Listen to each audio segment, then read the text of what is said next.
మాతృభాష అమ్మతో సమానమని, మాతృభాషను మర్చిపోతే మనల్ని మనమే కోల్పోయినట్లని సీఎం చంద్రబాబు అన్నారు. మాతృభాషలో రాణిస్తే ఏ రంగంలోనైనా రాణించవచ్చన్నారు. సంక్రాంతి కంటే ముందే వచ్చిన పండుగ ప్రపంచ తెలుగు మహాసభలని ఆనందం వ్యక్తం చేశారు. సమిష్టి కృషితోనే తెలుగు భాష పరిరక్షణ సాధ్యమని, అందుకు అందరూ పాటుపడాలని ప్రముఖులు పిలుపునిచ్చారు. గుంటూరులో నిర్వహిస్తున్న ప్రపంచ తెలుగు మహాసభల చివరి రోజున సీఎం చంద్రబాబు, వెంకయ్యనాయుడు, అశోక్ గజపతిరాజు, కేంద్ర మంత్రి పెమ్మసాని చంద్రశేఖర్ సహా పలువురు ప్రముఖులు హాజరయ్యారు. మాతృభాష మన మూలాలకు సంకేతమని ముఖ్యమంత్రి చంద్రబాబు ఉద్ఘాటించారు. టెక్నాలజీతో తెలుగు భాషను సులువుగా కాపాడుకోవచ్చని తెలిపారు. వందలాది భాషలున్నా దేశంలో కేవలం 6 భాషలకే ప్రాచీన హోదా దక్కిందని, అందులో తెలుగు ఉండటం మనందరికీ గర్వకారణమన్నారు. తెలుగు భాషా పరిరక్షణకు అందరూ కలిసి రావాలని చంద్రబాబు పిలుపునిచ్చారు. ఇంగ్లీష్ అవసరం, కానీ భాషను మరిచిపోతే మన వల్ల మనమే కోల్పోయినట్టు అవుతుంది. టెక్నాలజీ వల్ల ఈ భాష కనుమరుగైపోతున్నారు. కానీ నా ఉద్దేశం టెక్నాలజీ వల్ల ఈ భాషను కాపాడుకోవడానికి చాలా సులభం. రాబోయే రోజుల్లో ఇప్పుడు కొత్తగా యాప్లు వచ్చాయి. మీరు తెలుగులో మాట్లాడితే మీకు తెలుగులోనే సమాధానం ఇస్తాయి.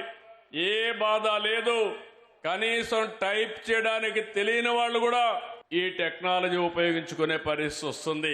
నేను తెలుగువాడని, నాది తెలుగుదేశం అని చాటి చెప్పిన ఏకైక నాయకుడు నందమూరి తారక రామారావు గారు.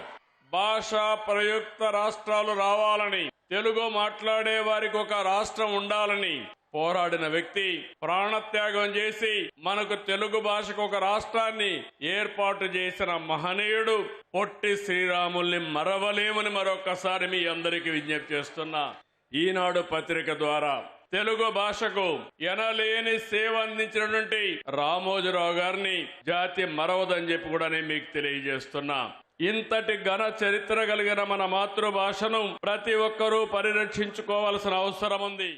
మాతృభాష మీద ప్రతి ఒక్కరికి అభిమానం ఉండాలని, భాష పోతే శ్వాస పోయినట్లేనని మాజీ ఉపరాష్ట్రపతి వెంకయ్యనాయుడు అన్నారు.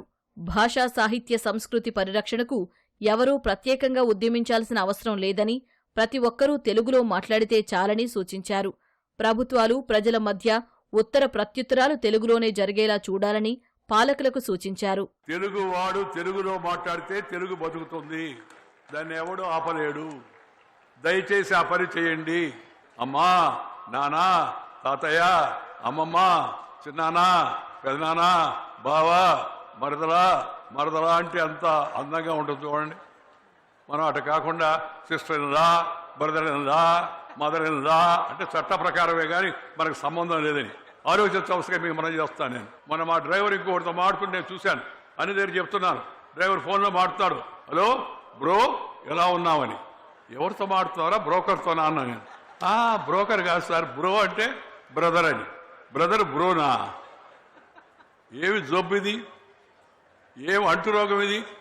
ఆ ఇంగ్లీష్ వాళ్ళు అంటించిపోయిన అంటురోగం ఇంకా కొనసాగుతూ ఉంది పోలా కొంతమందిలో.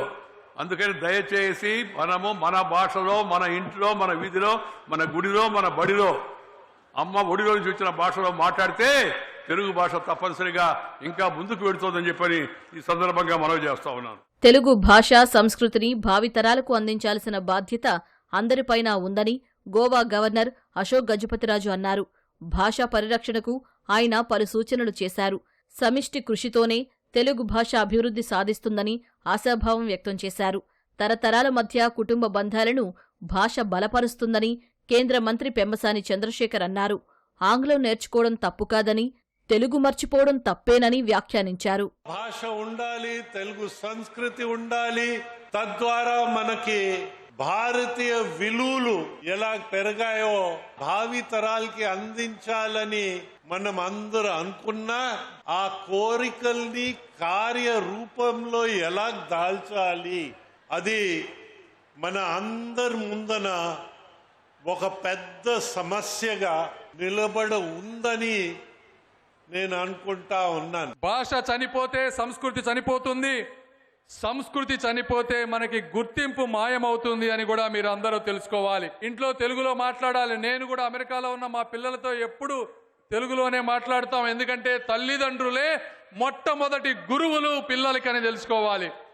తెలుగు కథలు, తెలుగు సామెతలు చెప్పాలి. తెలుగు పాటలు వినిపించాలి. మన భాష విలువను, చరిత్రను, గొప్పదనాన్ని ప్రతి ఒక్కరికి తెలియజేయాలి.